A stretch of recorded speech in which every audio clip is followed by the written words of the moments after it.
Hai, saya Manja dari Malay Kitchen. Nugget ayam homemade bentuk donat?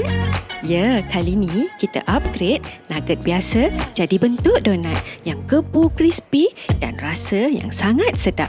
Jom masuk dapur. Mula-mula dalam food processor masukkan 500 gram isi ayam. Kemudian masukkan 1 biji telur yang ni Manja gunakan grade A. Sekarang masukkan bawang besar 1 biji dengan 5 hingga ke 6 ulas bawang putih. Akhir sekali masukkan tepung ubi kayu 3 sudu besar ataupun 3 sudu makan. Kemudian kita akan kisarlah sampai halus dan lumat.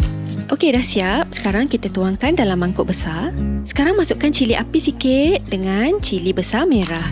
Tapi kalau takut pedas, boleh ganti dengan capsicum dan lain-lain. Lepas tu masukkan juga sikit daun bawang. Yang ni Manja letak 1 sudu besar serbuk lada putih dan garam secukupnya. Akhir sekali kita masukkan sikit, lebih kurang 1 sudu kecil minyak masak. Alright, sekarang kita gaul sebati semua bahan.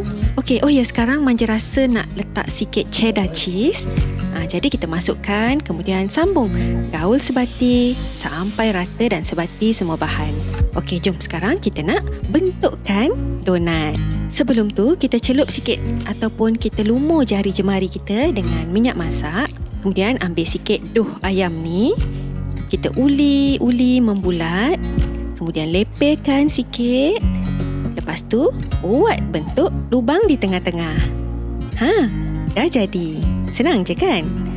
Jadi kita sambung dan ulang proses ni sampai habis dough ayam kita. Kita boleh susun terus atas tray pengukus dan bila dah siap kita akan kukus lebih kurang 20 minit.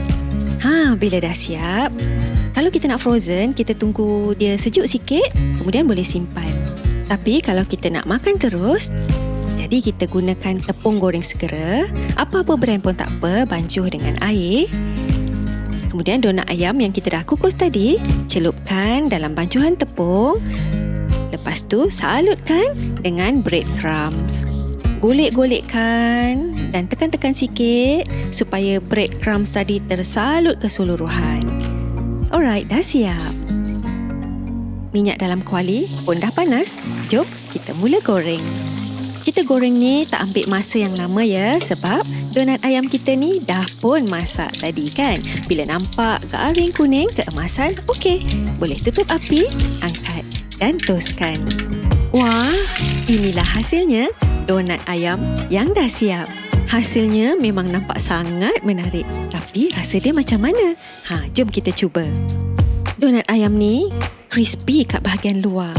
Tapi tengok tu, bahagian dalamnya nampak sangat menarik kan? Bila rasa, memang juicy. Dan yang ni menarik kalau kita buat sendiri sebab ada pelbagai rasa dan tekstur yang dapat kita nikmati. Untuk 500 gram isi ayam yang Manja gunakan dalam video ni, Manja hasilkan lebih kurang 15 biji donat ayam. Okeylah, sekian dulu untuk kali ni. Like, komen dan share Malay Kitchen. Jumpa lagi. Bye.